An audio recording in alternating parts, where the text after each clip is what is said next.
And now it's time to try this thing on a motorcycle. Guys, if I could clear the freeway down there, you gotta hit the like button if you haven't already. Whoa! Look at Snowy. I'm doing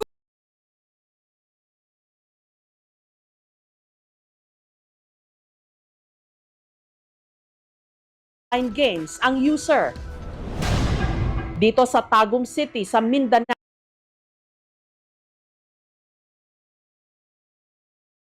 adiksyon. Uy, grabe.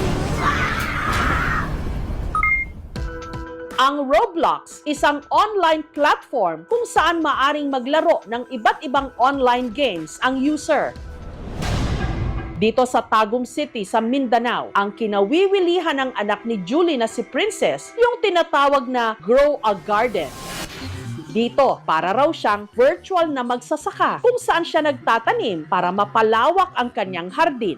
Sa tuwing siya'y may-ani, nakakakolekta siya ng shekels na maaari niyang ipambili ng pets. Tutulungan din po ako ng pet para magiging maganda yung plants ko. Magsisend ako sa kanya ng trading ticket, tapos ang i-offer ko kung ano yung gusto niya na pets. Kung ano naman yung gusto ko, yan din po yung ibibigay niya sa akin.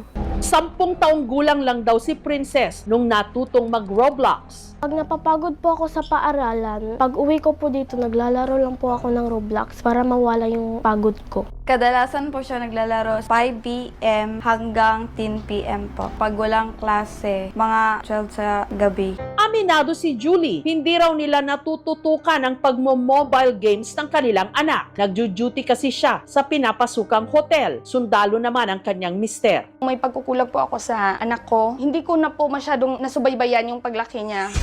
Hanggang sa napansin na lang nila na nitong mga nakaraang buwan, nag-iba na raw si Princess. Di na siya mapag-utusan, palagi siyang galit, palaging sumasagot. Hindi na siya masyadong active sa school. Nag-a-absent na siya ngayon. Nag-aalala po ako sa anak ko. Para madisiplina, kinumpis ka ni Julie ang cellphone ng anak. Umahanap siya ng paraan para makapaglaro. Humihiram siya ng cellphone sa kuya niya at saka sa pinsan niya.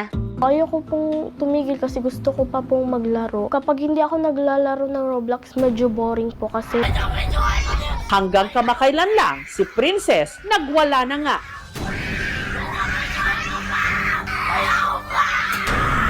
Naiinis po kasi ako noon. Na-scam po kasi ako sa Grow a Garden.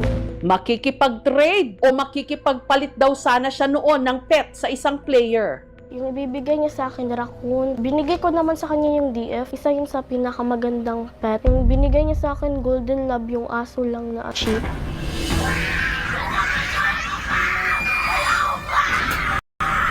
Pagkatapos ko po magdamog, doon na po ako nakalma. We don't know those people who play. Yung mga ibang tao doon, they tend to really scam or hack people for fun. Sa Roblox, ang kulang talaga doon is yung community guidelines. Wala masyadong child safety. Nangangamba po talaga ako. Pag pinabayaan ko tong anak ko, mas lalala siya. Tutukan ko po sila. Pagtanghali